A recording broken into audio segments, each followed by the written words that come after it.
8 million metric tons of plastic trash enters the sea from land every year, the equivalent of 5 plastic bags filled with trash for every foot of coastline in the world. Across our ocean, plastic trash flows into circulation.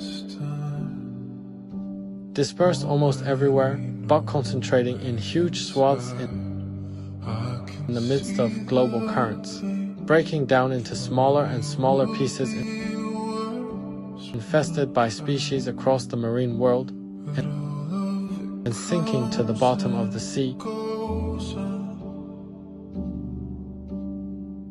Anyone can make plastic anywhere in the world and sell it anywhere else in the world.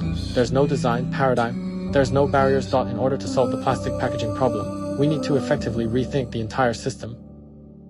From one which is linear, I take, make, dispose, to one where it can be recovered and fed back into the economy as a valuable plastic material, or one where it is biodegradable and it can enter the environment. The ultimate goal of the new plastics economy is to design an economy where plastic packaging never becomes waste. And to do that, we need every single player in the chain to change the way that they do things. But marine pollution comes in many forms. Industrial, agriculture, and urban waste also sweep into the sea, fueling explosion of algae that rob marine's ecosystem of oxygen they need to survive.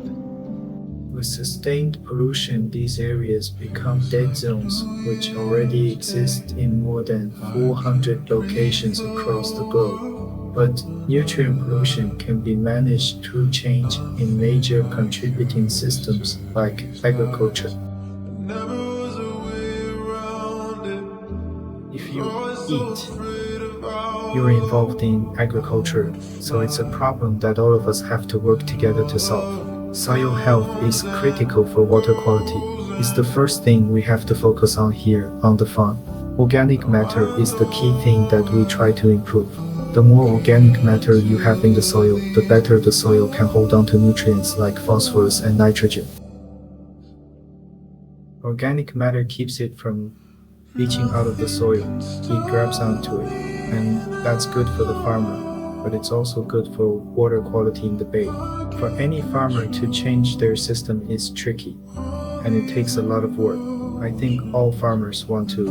It's learning different practices that allow you to do it effectively. That becomes the key.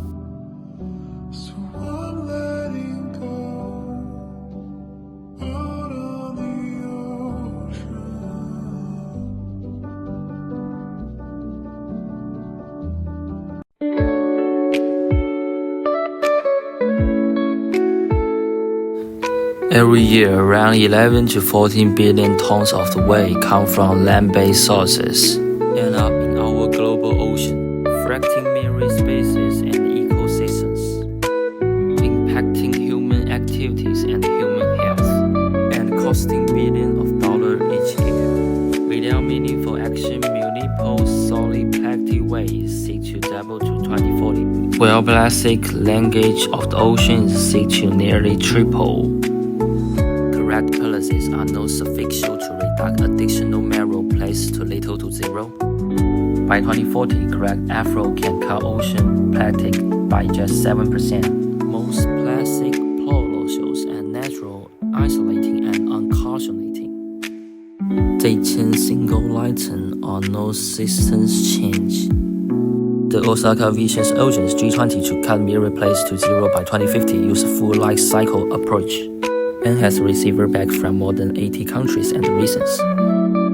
We need to reduce the product of the virgin plastic, and we need to strengthen the circular economy. Wealthy countries have special responsibility.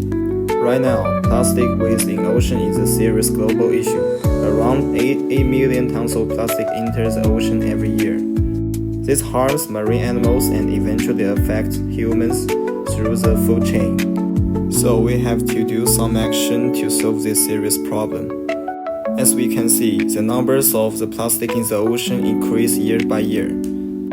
So to tackle this problem, we propose some actions as follows. First, reduce more plastic at source. We should cut down on single-use plastics such as plastic bags, bottles, and straws.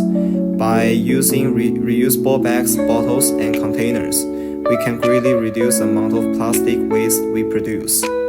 Second, improve recycling systems. Governments and companies should work together to build more efficient plastic recycling network. We suggest placing clearly labeled recycling bins in schools, communities, and public places. We'll also promote recycling through awareness campaigns. The last is raise public awareness and encourage participation. We will launch beach cleanup events and invite volunteers to help remove plastic waste. At the same time, we will use schools and social media to educate people about the importance of protecting the ocean. So in conclusion, reducing plastic pollution isn't just the job of environmental groups.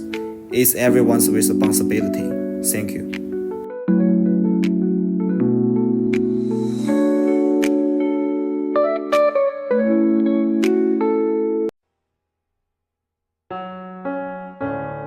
After discussing the problem of the marine pollution, exploring possible solutions, I believe it's time to take action.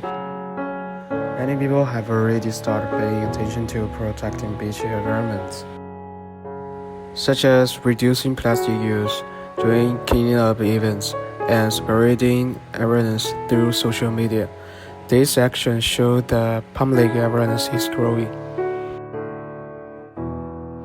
While the government can support this effort through better waste management and basic regulations, true change begins with the people. That's why our group is organizing a beach cleaner event next weekend to clean up a location beach and encourage more people to care for the ocean. Location: The Look Behind Beach. Time: 21 June 2025. Contact us, beach cleaner team at gmail.com. Allowing us to clean the Look Behind Beach together with USM and UW Malaysia. Mark your calendar 21 June 2025.